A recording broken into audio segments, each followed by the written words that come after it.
narcofluxo. Eu queria entender um pouco mais, porque você falou no seu Instagram, e eu stalkeei ali. Você tá por dentro do gostei, conteúdo. Do narco ali. Sim. Nossa, como é perigoso, né? A gente tá falando agora de influência. E muitas vezes o pai e mãe nem conheciam o nome das pessoas ali que tinham sido presas, né? 3 pessoas principalmente ali. São 2 MCs, o dono da Choquei, né? E muitas vezes o pai e mãe não conhecem, mas o filho e a filha cantam as músicas. O filho e a filha segue no Instagram, segue na rede social. Então, as letras, enfim, não vamos nem entrar nesse mérito aqui da influência, né, da música em si. Mas é toda uma rede, né, formada. Agora isso explodiu, mas isso já acontece há muito tempo. A Choquei, por exemplo, por que o dono foi preso? Porque ele era como se fosse uma ponte de influência. Ele era pago para colocar ali notícias boas sobre essas pessoas que estavam lavando dinheiro, né? Então, a lavagem de dinheiro é isso. Você capta dinheiro do crime, você não sabe onde pôr, como colocar, como integrar esse dinheiro no mercado financeiro. E aí você mistura esse dinheiro com outras fontes de renda, de show, enfim, de publicidade. E você tem um dinheiro misturado, muito mais difícil de ser identificado como o dinheiro do crime. E aí você coloca, por exemplo, usa casa de aposta para isso, né? Então você tem todo um fluxo de dinheiro sujo com dinheiro limpo que vai se integrar de novo no mercado financeiro. E essas pessoas agora, que bom que já tinha essa operação acontecendo. Enfim, são 3 pessoas que, ao meu ver, até quando eu coloquei esse vídeo no Instagram, eu disse algo do tipo... a cultura do Brasil acho que melhorou, só ganhou, porque 3 pessoas que prejudicam, algo assim que eu fiz ali, a abertura. E se você não concorda, pode parar de seguir, tá tudo bem, tá, né? Tá tudo certo. Enfim, mas tinha gente discordando, né? E tinha outras pessoas que falavam assim, olha, pra mim nem é cultura. Então, legal, porque acho que o conteúdo foi bem aceito ali, né? Mas é importante a gente trazer, né?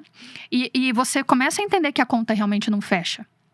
Você começa a entender que o fluxo de dinheiro ali de um show, de uma publicidade, não geraria esses 100 milhões de carro na garagem, por exemplo. Então tem alguns números ali que vão chocando e que vão, ao mesmo tempo, explicando pra gente que o crime, muitas vezes, faz parte, né, do jogo, da aposta, enfim, e isso tá chegando na sua casa. Se você não cuidar, é essa influência que teu filho tá tendo. Eu fiquei curioso aqui, que você fez a postagem no seu Instagram. Uhum. Teve os haters? Teve. Teve, claro, sempre tem. Tá. E eu não excluo não, viu? Sim, eu deixo lá, mas não teve tem problema. Mais feedback positivo que negativo. Muito mais, muito mais. E gente reforçando, assim, Elisiane, eu acho que a gente nem ganhou hoje em relação à cultura, porque isso nem é cultura, sabe? Então, a maioria das pessoas, aliás, as pessoas que me seguem, eu tenho um público que é 70% feminino. E parte desse público feminino é mãe, né? Tem filho em casa, tem filha, não sabia, não conhecia os nomes. Eu também fui pesquisar, eu também não conhecia o nome dos MCs, mas eu fui pesquisar no dia ali, eu conheci através da notícia ali. Então, acho que o público foi muito coerente com aquilo que eu levo todos os dias. Não tem como a pessoa buscar isso, o meu conteúdo, e buscar a ostentação e a aposta na internet. Não combina, é uma outra bolha, sabe? Não, eu pergunto porque, assim, tem um tema, uma frase que eles falam, a favela venceu. E aqui é uma crítica construtiva. Sim. Só que, assim, os caras não estão lá. Não. Os caras não moram lá. Não tem como colocar 100 milhões de carros lá dentro. Não, então, assim, narrativa pura. É uma narrativa, e na qual a população se identifica, algumas pessoas e abraçam essa causa que não tá levantando bandeira nenhuma. É isso. Pra, vamos dizer, ajudar quem tá nos extremos. É isso. E é muito fácil de manipular. Então, eu volto a dizer, quando a régua cultural é muito baixa, né? E você vai encontrar isso na favela, você vai encontrar isso nas comunidades, e não é nenhum tipo de preconceito aqui falando, a gente tá falando da realidade do Brasil. E a pessoa, eu digo assim, para você mudar o seu destino, você vai ter que mudar de ambiente, principalmente se teu ambiente não é um ambiente de prosperidade, de sucesso, de crescimento, onde você vê mais coisas ruins acontecendo do que coisas boas. Então, esse discurso de a favela venceu, que a gente vê muito artista falar, inclusive, antes dessas pessoas, artistas falam, cantoras, enfim, a favela não venceu. A favela vai continuar favela. Você que venceu, e assim que você venceu, você saiu da favela. Então, eu sugiro que, inclusive, você saia antes. Saia para vencer. Nem espere vencer lá dentro, porque vai ser muito mais difícil você vencer na favela, né? A favela não vai vencer. E, infelizmente, ali é um instrumento, e eu já ouvi isso, não quero acreditar nisso, mas recebi uma convidada lá no podcast que falou exatamente isso pra mim. A favela, ela tem um propósito de ser. Ninguém aqui no Brasil vai acabar com a favela. Porque ela tem uma razão de ser. Ela tem uma razão de estar ali. É muito mais fácil você manipular as pessoas que estão, assim, contaminadas pela dependência. E por achar que não tem outra saída. Que é senso aquilo crítico, ali. Né? Senso crítico limitado. Exato. Eu diria até mais do que senso crítico limitado. É um analfabetismo funcional. As pessoas perderam muitas vezes a capacidade de interpretação das coisas, do que é passado. E aí fica muito fácil delas caírem em qualquer discurso, em qualquer conversa. Se a pessoa está em cima de um palanque, de um palco falando, elas compram como verdade absoluta. Mas só compra como verdade absoluta porque não tem um nível de interpretação mínimo. Não tem senso crítico, mas também não tem nem um alfabetismo funcional básico para interpretar e para entender. Opa, peraí, esse discurso, ele atende quem? Ele realmente está jogando o jogo que eu venço? Ou ele está jogando o jogo dele e me usando como peça desse jogo? Então, as pessoas perderam muitas vezes aqui no Brasil essa capacidade de interpretação. Sou eu que acordo 5 horas da manhã e pego quase 2 horas de ônibus e vou trabalhar e volto para casa e o cara vem usar o meu nome pra falar que a favela venceu. É tipo mais ou menos essa analogia, né? É isso. Então, assim... E aí, você falou uma outra coisa também, que é a dependência. Então, pessoas que também estão dependentes daquelas questões que entram agora no sistema político. Eita! É inevitável, né? Não, em algum nível a gente tem que... Essa pergunta a economia traz isso. Eu acho assim... Tem que ter o assistencialismo, tem que ter assistência. Sim. Tem pessoas que precisam. Sim. Mas eu queria entender de você o que você enxerga do brasileiro. Porque o brasileiro, ele tem essa... como se fosse uma ânsia, né? Essa ansiedade de ganhar dinheiro rápido. Sim, sim. E aí, ele tem um auxílio. Mas, a partir do momento que ele tem um auxílio, ele quer multiplicar. Só que ele não conhece de mercado financeiro. E aí, ele vai tentar multiplicar o dinheiro dele de forma errada, que são os jogos de azar. Sim. Quero que você fale sobre esse assunto. Acho que a gente consegue abordar de dois vieses diferentes aqui. O primeiro viés é assistencialismo. Elisiane, você é contra o Bolsa Família? Jamais. Não. Creio que tem gente que precisa. E só vai ser contra a Bolsa Família, assim, no sentido de exterminar do dia pra noite, quem nunca passou fome ou nenhuma dificuldade consigo mesmo, com seus filhos, com a sua família. Então, não sou contra, mas eu repensaria o Bolsa Família, coisa que eu não acredito que vai acontecer no Brasil também, pelo formato de sistema político que a gente tem, mas eu repensaria, se tivesse esse poder, para que o Bolsa Família tivesse uma porta de saída. As pessoas hoje não enxergam uma porta de saída. Pelo contrário, elas enxergam o Bolsa Família como única e última alternativa, e isso traz uma satisfação para as pessoas no sentido de: para que eu vou trabalhar? Para ganhar X? Se eu já ganho Y aqui sem trabalhar, ficando em casa. Tá tudo bem. Então, você que paga imposto, você que trabalha. Não que essas pessoas não paguem essa conta. E é uma ilusão também trazer isso, né? Mas eu não pago imposto porque eu recebo Bolsa Família, então eu estou no CAD, eu ganho menos de 5 mil reais, eu não pago imposto. Você paga imposto no pãozinho que você compra de manhã na padaria, né? Ele está disfarçado, o nome é inflação. A inflação é um imposto invisível. Então, todo mundo paga a conta do mau assistencialismo, do excesso disso. E, por outro lado, quando você traz isso para as pessoas que querem multiplicar, que, assim, eu não entendo como 100%, tá? Aliás, é a minoria que pensa nisso. Mas querem multiplicar, querem fazer esse dinheiro gerar mais dinheiro. Muitas vezes o caminho mais fácil que se coloca para elas é o caminho que vai fazer elas perderem dinheiro, né? Então, é o caminho da aposta, é o caminho do jogo, é o caminho da promessa, que volta na nossa conversa anterior de: caramba, a régua da pessoa é tão baixa, a capacidade de interpretação, o senso crítico, né? O alfabetismo funcional é tão baixo que é muito fácil de enganar. É muito fácil da pessoa olhar os stories ali do influencer e ele divulga a casa de aposta com a vida dele ganha, morando na mansão, com o carrão na garagem. E a pessoa que está olhando, imediatamente ela faz a conexão. Se ele está me dizendo para apostar e ele tem essa vida, eu quero a vida dele. Eu também vou apostar. Então, isso não vai pegar o pessoal que tem uma vida melhor aqui no Brasil, que tem uma condição melhor, que estudou mais, que se preparou, que se tornou um bom profissional, estudou. Não. Quem que ele vai pegar? É o pessoal que tem menos capacidade de interpretação. Então, é um jogo até injusto, né?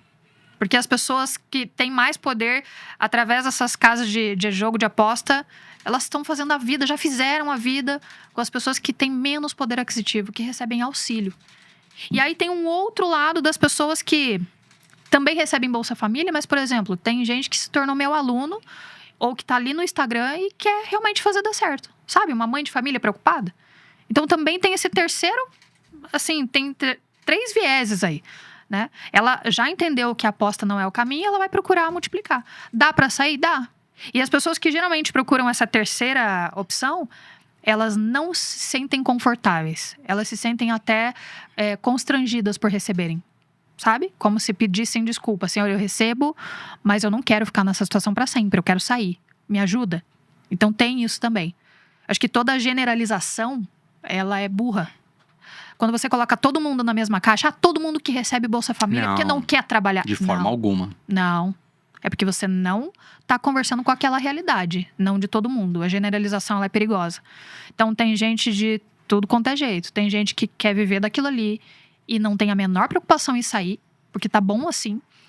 E tem gente que sente até um desconforto na hora de receber. Você tem as duas coisas, com certeza. E você falou do cálculo, que é fácil, né? O aumento do salário mínimo foi 5%? 5%? E a inflação Sim. tá em 15% agora? A dos 12 meses agora acumulada, 4,89%. Só que a inflação ela é uma pegadinha, né? Porque o 4,89% é a média do IPCA. Então, é o principal índice de inflação, que é o índice de preço ao consumidor final. Mas muitas vezes tem produto mais básico que subiu muito mais do que isso.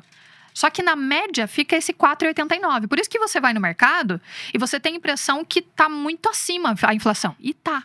Porque no preço de cada item básico, da cesta básica mesmo, o preço está subindo muito mais do que 4%, 5%.